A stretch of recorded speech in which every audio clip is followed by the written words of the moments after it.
સાહેબ મને લાગે છે મારે મારા ઘરમાંથી ઉચાળા ભરવા પડશે. આ મારો ચીટર સાળો શંભુ જવાનું નામ જ નથી લેતો. 2 દિવસમાં બનેવીલાલ જઈએ 2 દિવસ જઈએ કરીને અઠવાડિયું ખેંચી કાઢ્યું છે બોલો. અને મારી બૈરી સુસલી અરે પહેલાં હવે આવ્યો છે તો આ રક્ષાબંધન કરીને જ જજે એમ કરીને એને રોકી રાખ્યો છે. સમજાતું નથી મારે કરવું શું. એ બને વિરેડ અમે તો નક્કી કરી જ લીધું છે. એમ ક્યારે જાવ છો? શંભુને જવું હોય તો જાય, હું તો અહીં જ રોકાવાની. હે અહીં રોકાઈને હું તો ડાન્સિંગ શીખવાની છું. ડાન્સિંગ? બરવાળામાં જઈને પછી ડાન્સિંગના ચીટિંગ ક્લાસ શરૂ કરીશ. અરે ચીટિંગ નહીં, ટીચિંગ ક્લાસ. એ જ એ બરવાળાની બહેનોને બ્રેક ડાન્સ અને કાઠિયાવાડી કેબરે શીખવાડીશ. કાઠિયાવાડી કેબરે? બંનેવીલાલ તમારા આજ ઓફિસ ચાલુ છે કેમ આજે રેટિયા બારસ છે? ના, આજે તો ભૂખડી બારસ છે. હવારનો બ્રેકફાસ્ટ નથી કર્યો. શું મારી ઓફિસમાં આવીને નાસ્તો કરવો?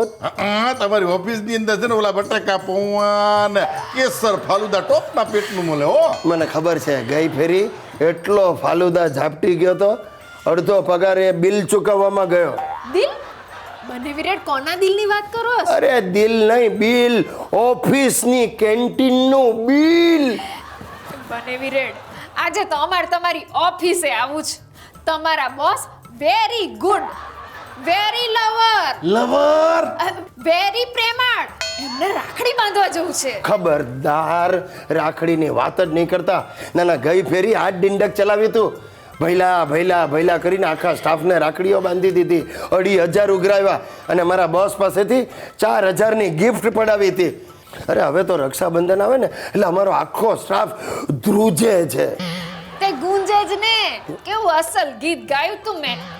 ભૈયા મોરે રાખી કે બંધન કો ડોન્ટ ફરગેટ, બ્રધર મોરે રાખી કે બંધન કો ડોન્ટ ફરગેટ.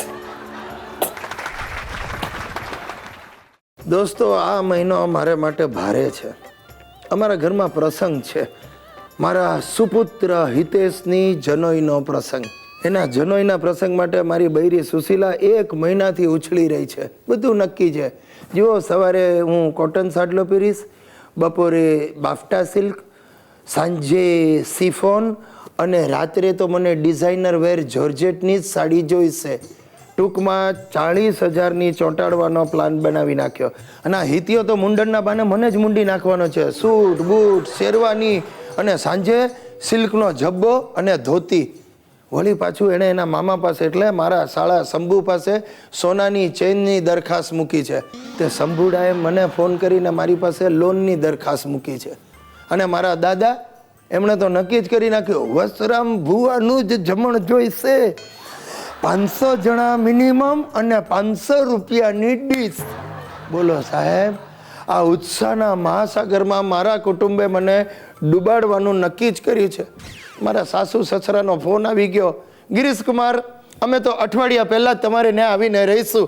સાહેબ, ધરતીકંપ થાય અને જો હું દટાઈ જાઉં ને તો કદાચ 10મા દિવસે જીવતા બહાર નીકળવાની શક્યતા ખરી. પણ આ જનોઈ કંપ મને જીવતા જીવત દાટી દેશે.